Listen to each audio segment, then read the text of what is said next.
is up, nerds? My name is Travis, and this is Wonder Nerd.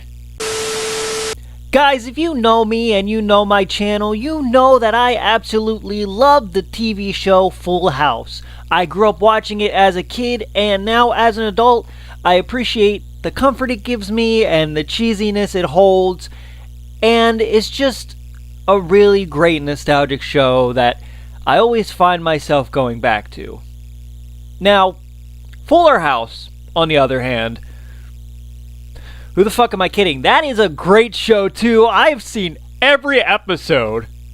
Obviously, Fuller House is no Full House. There is no more truth in that than the fact that Full House had about, 8 seasons, and Fuller House is only getting 5 seasons, which, for fans of the show, is sad, because I wanted to see it go on for a little bit longer. I'm a sad person, aren't I? Actually, you know what? Fuck that. No, Fuller House is a fun show to watch. Why does every TV show have to be like fucking Game of Thrones or something? Why can't we like cheesy, corny TV shows? Why can't I watch every single episode of a sitcom and still like myself as a human being and as a person who consumes TV? Why can't I just watch Full House or Liv and Maddie or any of these fucking sitcoms and still be as cool as someone who watches like Game of Thrones or Breaking Bad or Stranger Things? I enjoy those shows too, but Fuller House is comforting. You get me? Sorry about that little tirade there. Just had to get something off my chest. Let's go to a quick commercial, and then I'll get into the meat of this video. Okay? Okay. Who belongs to the Burger King Kids Club? He does. She does. I don't think so. Definitely yes. Definitely not. Hey, want to see something cool? Burger King's got 5 Kids Club coolers. You can get one with every Kids Club meal. Which cooler's cooler? You take them home, fill them with your favorite drink, then pick your favorite. Summer's a lot cooler with Burger King Kids Club coolers. Burger King Kids Club, great.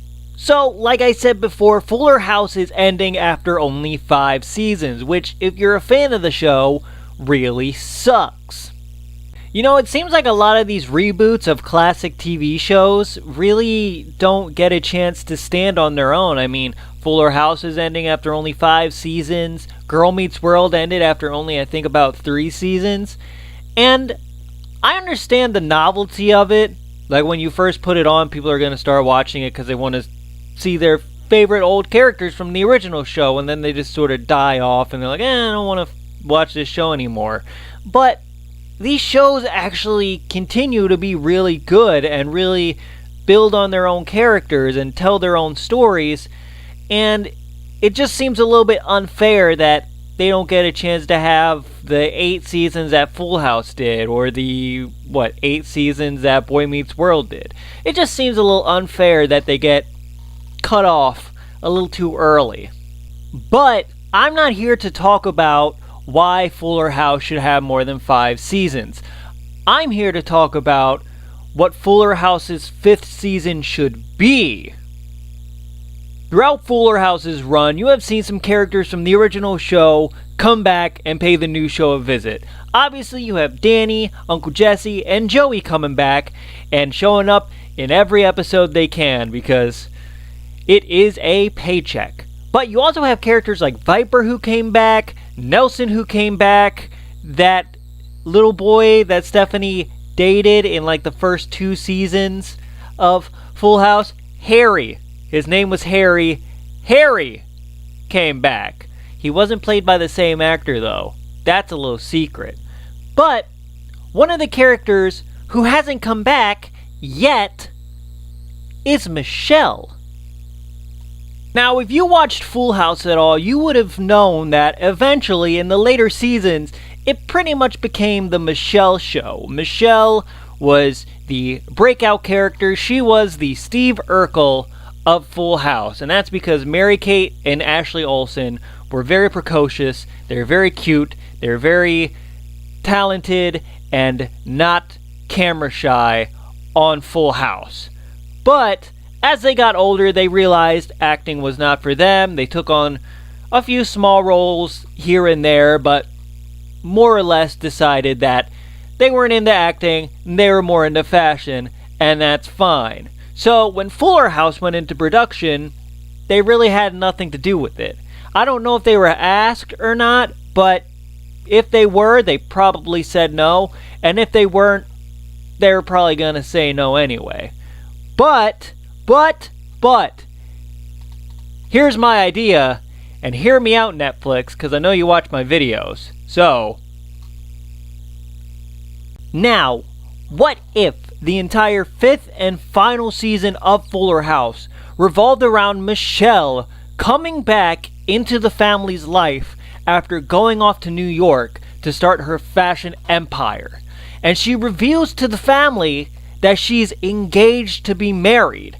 But not married to any old stranger. No, she is engaged to Teddy. Good old Taj Mowry comes back to the show, and the entire 5th season revolves around them planning Michelle's wedding, Michelle getting cold feet, her reconnecting with her sisters and her father, and mending the broken relationship that she left when she moved off to New York. Sounds pretty cool, right? Now, the 5th season wouldn't focus entirely on Michelle and her wedding. We would also see Uncle Jesse and his daughter dealing with the death of Aunt Becky. Why is Aunt Becky dead, Travis? Well, because Aunt Becky did some dirty shit in real life, and now she's going to jail for it. So, and also with Becky gone, Danny has to find a new co-host for Wake Up San Francisco. And who does he find but a former children's show host who was popular on the very same network? Good old Ranger Joe steps in and takes over for Becky, and they get into hilarious hijinks and have some awesome times on Wake Up San Francisco. Just good old Danny and Joe on TV, having a ball, having a good time, having a ball on TV on Wake Up San Francisco.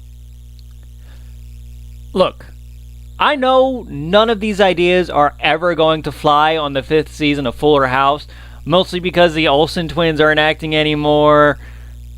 I think Aunt Becky is still on the show, and why would they take the ideas of me? I mean, I think they're good ideas. I think they're great ideas. But does Jeff Franklin think they're good ideas? Do the producers of Fuller House think they're good ideas? Does John Stamos think they're good ideas? Does Netflix think they're good ideas? No, probably not. But that is going to do it for me, you guys. Be sure to give this video a big old thumbs up. Be sure to leave a comment down in the comment section below. Be sure to share this with all your friends and family. I'm sure they're fans of Fuller House as much as I am. And be sure to subscribe because I make brand new videos like all the time. I hope you guys enjoyed this crazy video with another fucking weird theory for a TV show or movie that I have no part in creating, nor will I ever have any part in creating, but I like thinking about these things, and I hope you guys enjoy watching me think about those things. Go ahead and like the Wonder Nerd Facebook page. I will link that in the description below. I posted a lot of articles from movie websites and comic book websites and all this fun stuff. I link these videos there, so if you're never on YouTube, you can still share my videos because I gave you the links because I'm such a nice guy. Anyway, that's going to do it for me. Like, share, comment, subscribe, and remember, nerds rule.